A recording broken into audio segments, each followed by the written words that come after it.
Hello guys, welcome back to my YouTube channel yes chem study a way of success. मैं हूं आपका educator Shivam Mishra.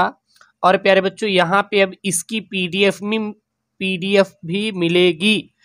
जो मैं पढ़ाऊंगा यहाँ पे पूरा मॉडल सेट पेपर जो बना के लेके आया हूँ, इसका पूरी पीडीएफ भी मिलेगी आपको। जी हाँ, इसमें बहुविकल्पी, अतिलघुत्तरी, लघुत्तरी, विस्तृत उत्तरी प्रश्नों को बहुत ही सही तरीके से और जो बार बार रिपीट किए जाते हैं 100% गारंटी का प्यारे बच्चों मॉडल पेपर का हल है ये। अब की बार 95% पार कसम है पढ़ाई की कि आपको लेके आना है। मेरे साथ बोलिए कि हाँ, हम भी 95% लेके आएंगे। एक कमेंट डाल दीजिए और एक लाइक डाल दीजिए, क्योंकि लाइक प्यारे बच्चों इसलिए क्योंकि इसकी फ्री में पीडीएफ अब आपको मिलेगी। और वीडियो को शुरू से लेके लास्ट तक देखेंगे, क्योंकि बीच में ही इसका एक पासवर्ड बताएंगे और उसी पासवर्ड के द्वारा ये पूरा पीडीएफ खुलेगा। अब डेली जो प्यारे बच्चों मॉडल सेट पेपर आएगा, इसका पीडीएफ भी आपको मिलेगा। क्या मिलेगा? पीडीएफ भी डेली अब आपको मिलेगा, लेकिन उस पीडीएफ का एक पासवर्ड होगा और वो पासवर्ड प्यारे बच्चों वीडियो के बीच में ही मिलेगा। इसलिए वीडियो को पूरा का पूरा देखना है, ठीक है ना। कहीं पर भी पासवर्ड दे सकता हूँ। और ये सब प्यारे बच्चों मॉडल पेपर हल कर लेते हैं तो इस बात की 100% गारंटी देते हैं कि रसायन विज्ञान में 95% पार फोड़ के लेके आएंगे।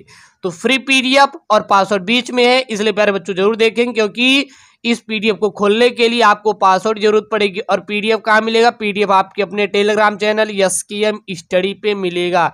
टेलीग्राम का लिंक डिस्क्रिप्शन के अंदर दिया है, वहां पे प्यारे बच्चों एसकेएम स्टडी पर हम भेज देते हैं, ठीक है ना। तो सबसे पहले प्यारे बच्चों बहुविकल्पी प्रश्न है, शुरू करेंगे, जो कि 1 अंक का आएगा। और इसका पीडीएफ कहाँ मिलेगा? इसका पीडीएफ टेलीग्राम पर मैं भेज दूंगा। जाके टेलीग्राम का लिंक डिस्क्रिप्शन बॉक्स के अंदर दिया है, जाके फटाक से वहां पे ज्वाइन कर लीजिए। मॉडल सेट पेपर पीडीएफ सारे वहीं पे भेज जाते हैं, फ्री में है, जाके वहां पे ज्वाइन कर लीजिए।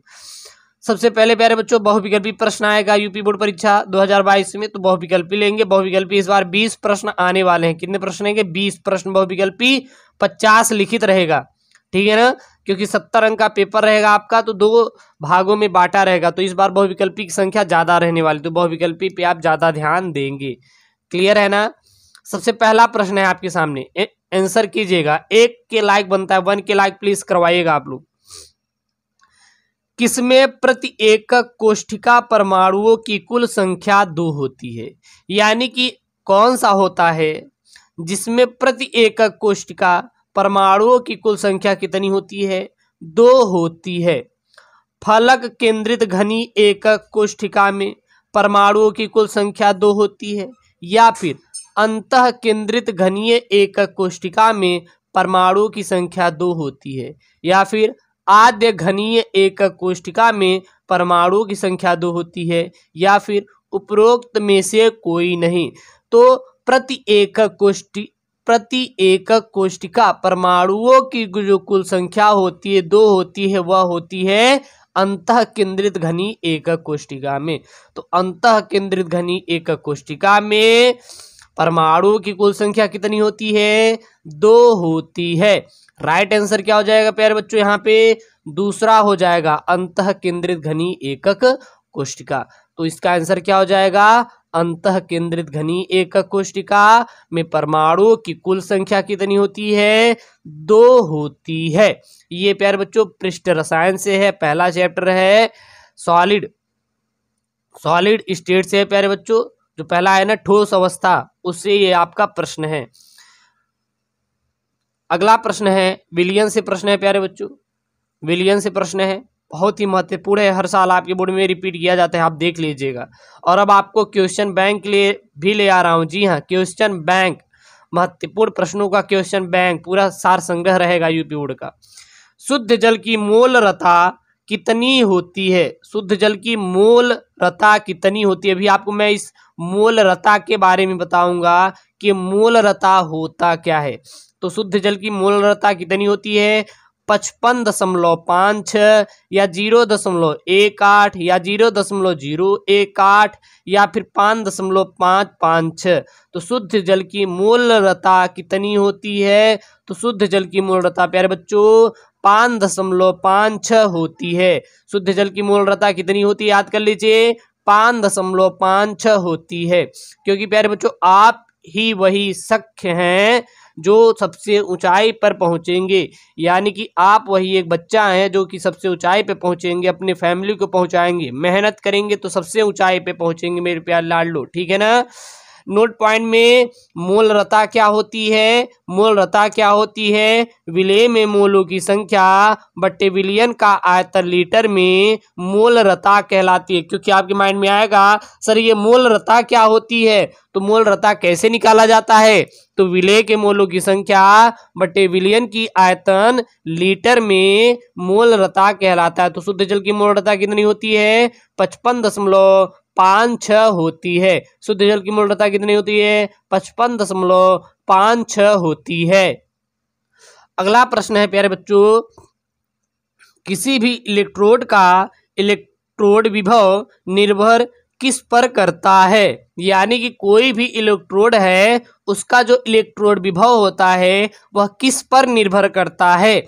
जैसे कि आपकी पढ़ाई होती है वह किस पर निर्भर करती है, आपके जो टीचर्स पढ़ाते हैं, आपके जो कोचिंग, आप अपनी सेल्फ स्टडी करते हैं, तो कहीं ना कहीं आपकी पढ़ाई आपके खुद पर निर्भर होती है, साथ ही साथ आपके शिक्षकों पर निर्भर होती है।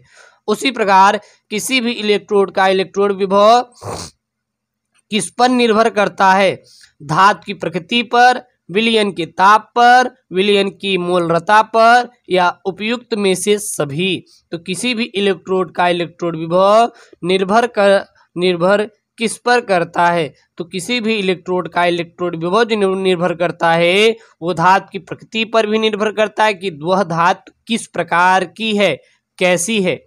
विलयन के ताप पर भी निर्भर करती है, यानी कि विलयन का टेम्परेचर कितना कम रहेगा कितना ज़्यादा रहेगा तो इलेक्ट्रोड विभव का मान उसी प्रकार से कम ज़्यादा होता है। विलयन के मोलरता पर, अभी मैंने आपको मोलरता भी बताया, उसका फार्मूला बताया कि मोलरता क्या होती है, और विलयन की मोलरता कितनी होती है, 5.56 होती है, सॉरी 55.56 होती है। मैंने बताया ना कि शुद्ध जल का जो मोलरता होता है वो कितना होता है, 55.56 होता है। तो उपयुक्त में से सभी ऑप्शन सही हो जाएगा। अगला प्रश्न है प्यारे बच्चों, क्या है, निम्नलिखित में से अनुचुंबकीय आयन कौन सा है। इसमें से अनुचुंबकीय देखिए दो प्रकार की होती है, एक प्रतिचुंबकीय होता है, एक अनुचुंबकीय होता है। एक अनुचुंबकीय होता है और एक क्या होता है, प्रतिचुंबकीय। तो इसमें अनुचुंबकीय बोले हैं, Zn++ अनुचुंबकीय होता है, या निकिल डबल+ अनुचुंबकीय होता है, या फिर Cu+ यानी कॉपर आयन ये होता है, या फिर Ag+। तो जो अनुचुंबकीय होता है वो प्यारे बच्चों निकिल डबल+, जो निकिल डबल+ होता है यह क्या होता है आपका अनुचुंबकीय होता है। अगर आपको ये चाहिए कि अनुचुंबकीय आयन होते क्या हैं तो कमेंट कर दीजिए, तो ये भी बता देंगे प्यारे बच्चों कि अनुचुंबकीय आयन क्या होता है, प्रतिचुंबकीय आयन क्या होता है। अगर ये क्वायरीज है आपको नहीं समझ में आ रही तो कमेंट कर दीजिए, इसका पासवर्ड भी बीच में आपको मिल जाएगा PDF का, ठीक है ना। अगला प्रश्न है प्यारे बच्चों, ल्यूकास अभिकर्मक है, ल्यूकास अभिकर्मक है, ल्यूकास अभिकर्मक कौन सा है, सांद्र HCl+ निर्जल ZnCl2 ल्यूकास अभिकर्मक होता है, या फिर PDBaSO4 ल्यूकास अभिकर्मक होता है, या फिर तनु HCl+ निर्जल ZnCl2 ल्यूकास अभिकर्मक होता है, या फिर इनमें से कोई नहीं। तो जो ल्यूकास अभिकर्मक होता है वो होता है सांद्र HCl और सांद्र ZnCl2 जो होता है प्यारे बच्चों लूकास अभिकर्मक होता है। ये लूकास परीक्षण एक होता है, उसमें जो परीक्षण में सांद्र HCl और निर्जल ZnCl2 जो होता है वो अभिकर्मक का काम करता है, ठीक है ना, कैटेलिस्ट का कार्य करता है किसमें, लूकास परीक्षण में, इसलिए वहां से इसका नाम दे दिया गया लूकास अभिकर्मक। तो लूकास अभिकर्मक का काम कौन करता है, सांद्र HCl+ निर्जल ZnCl2। अगला प्यारे बच्चों अति लघुत्तरीय प्रश्न है, जो कि 2-2 अंक का आपका प्यारे बच्चों अति लघुत्तरीय प्रश्न आता है, ठीक है ना, 2-2 अंक का ये आपका अति लघुत्तरीय प्रश्न आएगा। तो प्रश्न क्या है, क्या होता है जब मेथिल एल्कोहल एसिटिल क्लोराइड के साथ अभिक्रिया करता है, तो यानी कि तब क्या होता है जब जो मेथिल एल्कोहल होता है यह किसके साथ अभिक्रिया करेगा? यह एसिटिल क्लोराइड के साथ अभिक्रिया करता है। तो उस समय क्या होती है, उसकी रिएक्शन क्या होती है? तो उत्तर क्या लिखेंगे? मेथिल अल्कोहल एसिटिल क्लोराइड के साथ क्रिया करके मेथिल एसीटेट बनाता है। याद रखना क्या होता है जब मेथिल अल्कोहल एसिटिल क्लोराइड के साथ अभिक्रिया करता है, तो आपको यह बता देना है, जब मेथिल अल्कोहल एसिटिल क्लोराइड के साथ क्रिया करता है, मेथिल अल्कोहल का सूत्र क्या होता है? CH3OH मेथिल अल्कोहल है, और किसके साथ क्रिया करेगा? एसिटिल क्लोराइड यानी कि CH3COCl, CH3COCl के साथ जब क्रिया करेगा तो क्या बनाएगा? मेथिल एसीटेट बनाता है, यानी कि साथ ही साथ हाइड्रोक्लोरिक अम्ल मतलब कि प्राप्त होता है। और ये आपका क्या, ये मेथिल एसीटेट है, मेथिल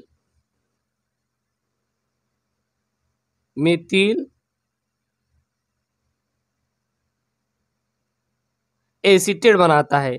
और ये क्या है? ये है आपका मेथिल क्लोराइड। क्या है? Methyl chloride. और ये क्या है? ये है आपका एसिटिल क्लोराइड।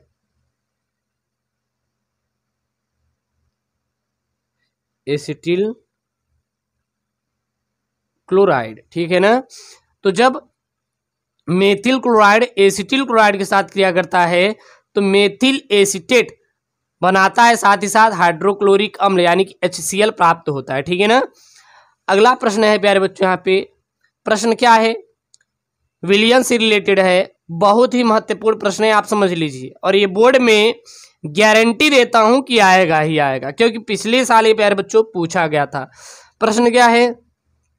100 ग्राम विलायक में विलेय का 1/10 मोल घुला हुआ है।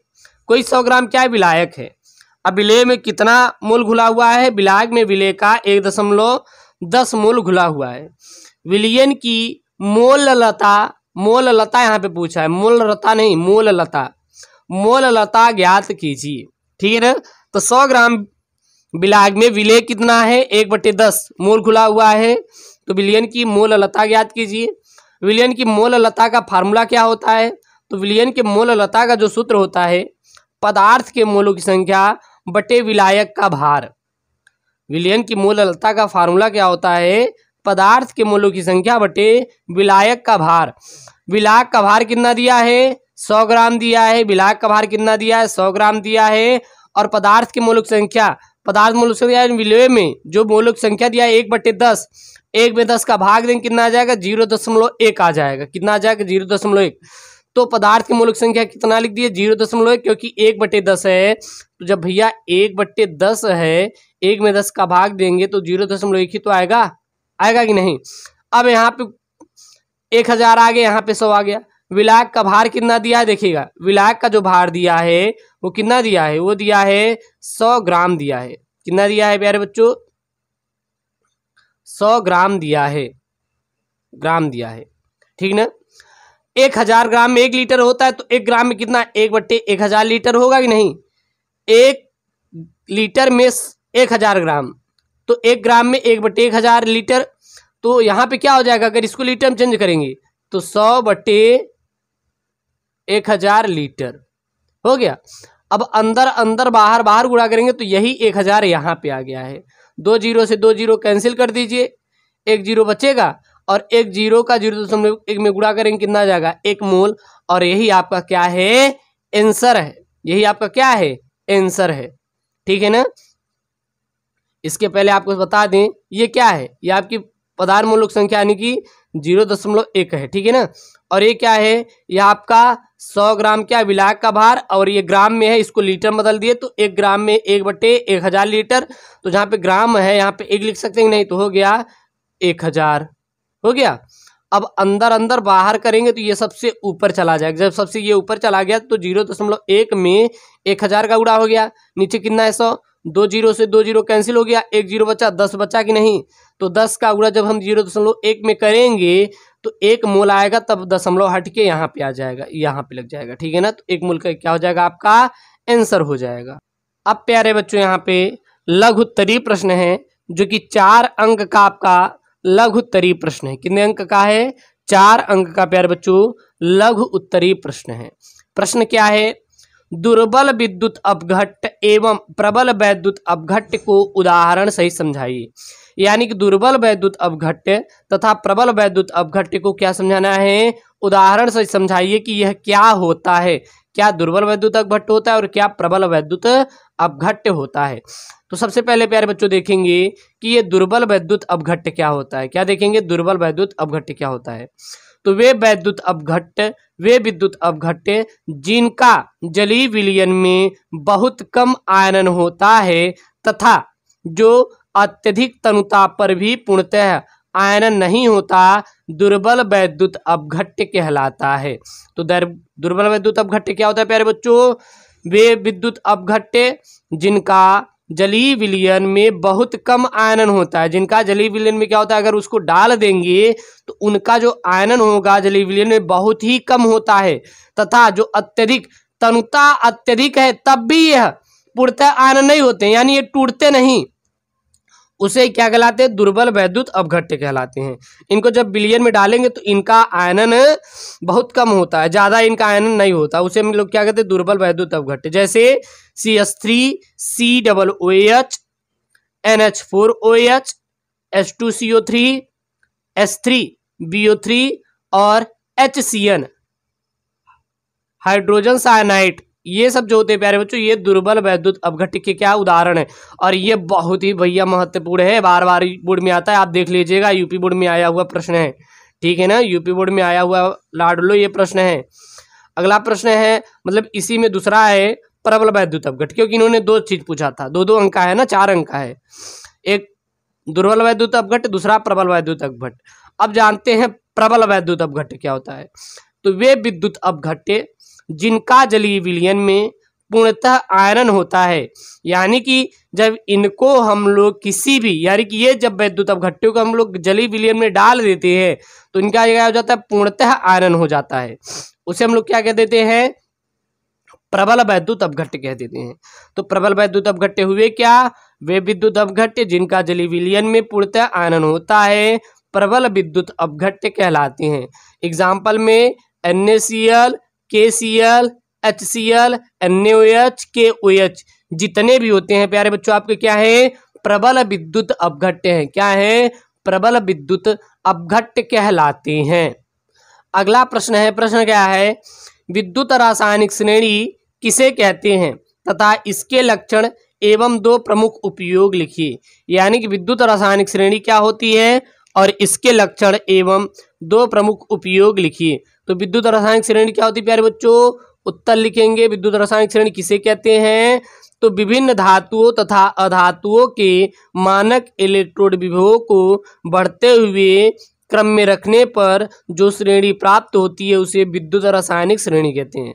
तो विद्युत रासायनिक श्रेणी क्या होती है?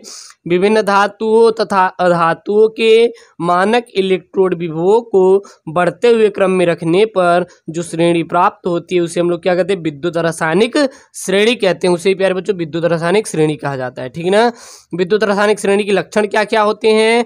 तो पहला प्यारे बच्चों लक्षण होता है कि श्रेणी में ऊपर से नीचे की ओर जाने पर तत्वों की अपचयन क्षमता घटती है, जबकि नीचे से ऊपर जाने पर अपचयन क्षमता बढ़ती है। तो जब श्रेणी में ऊपर से नीचे जाएंगे तो जो तत्वों की अपचयन क्षमता होगी वो क्या होगी? वो घटेगी, तथा नीचे से जब ऊपर जाएंगे तो क्या होगी? अपचयन क्षमता बढ़ेगी। दूसरा है, हाइड्रोजन से ऊपर की सभी तत्व अम्लों के साथ क्रिया करके हाइड्रोजन गैस मुक्त करती है, और हाइड्रोजन से ऊपर सभी तत्व अम्लों से क्रिया करके हाइड्रोजन गैस मुक्त करती है। दूसरा है यहाँ पे, हाइड्रोजन से ऊपर के सभी तत्व जल या भाप से क्रिया करके H2 गैस देते हैं। अगला है, जिस तत्व का अपचयन विभव जितना अधिक होता है वह उतना ही आक्सीकारक होता है, ठीक है। अगला है, वैद्युत रासायनिक श्रेणी के उपयोग, यानी वैद्युत रासायनिक श्रेणी के उपयोग कैसे करेंगे, क्या क्या होते हैं? तो किसी भी सेल के मानक वैद्युत वाहक बल के निर्धारण में इसका उपयोग किया जाता है। धातुओं की क्रियाशीलता की तुलना करने में विद्युत रासायनिक श्रेणी का उपयोग करते हैं। अब आता है प्यारे बच्चों विस्तृत उत्तरीय अंक, 5 अंक का ये प्रश्न है, और विस्तृत उत्तरीय प्रश्नों को आपको खुद करना है, ठीक है ना, 5-5 अंक की। इसको आप करिएगा। नहीं आ रहा है तो कमेंट कीजिए, तो इसका सोल्यूशन करवा दूंगा, बहुत ही इंपॉर्टेंट है। और पासवर्ड भी अब आपको दे दूंगा, ठीक है ना। तो पासवर्ड यहाँ पे लिखा हुआ है पीडीएफ का, ये डालेंगे तो पीडीएफ सटाक से खुल जाएगा। पीडीएफ का लिंक डिस्क्रिप्शन के अंदर दिया है, जाके डाउनलोड कर लीजिए। पीडीएफ पासवर्ड क्या है? 230 क्या है? पीडीएफ का पासवर्ड है। प्रश्न क्या है? कोलराउस के नियम की सहायता से आप एसिटिक अम्ल की अनंत तनुता पर मोलर चालकता किस प्रकार से ज्ञात करेंगे? ये पहला प्रश्न है। दूसरा प्रश्न क्या है? मानक हाइड्रोजन इलेक्ट्रोड का सचित्र वर्णन करो। तो ये प्यारे बच्चों 2 विस्तृत उत्तरीय प्रश्न है, जो कि आपके लिए काफी क्या है, महत्वपूर्ण है, ठीक है ना। और इस प्रश्न को अपने से करना है। पीडीएफ का पासवर्ड ये है। पीडीएफ का ड्राइव लिंक डिस्क्रिप्शन बॉक्स के अंदर और हमारे टेलीग्राम दोनों पर मिलेगा। तो जाके चैनल को, टेलीग्राम को भी सब्सक्राइब करिए और अपने इस यूट्यूब चैनल SKM स्टडी को भी सब्सक्राइब कर लीजिए। ओके दोस्तों, थैंक यू, जय हिंद।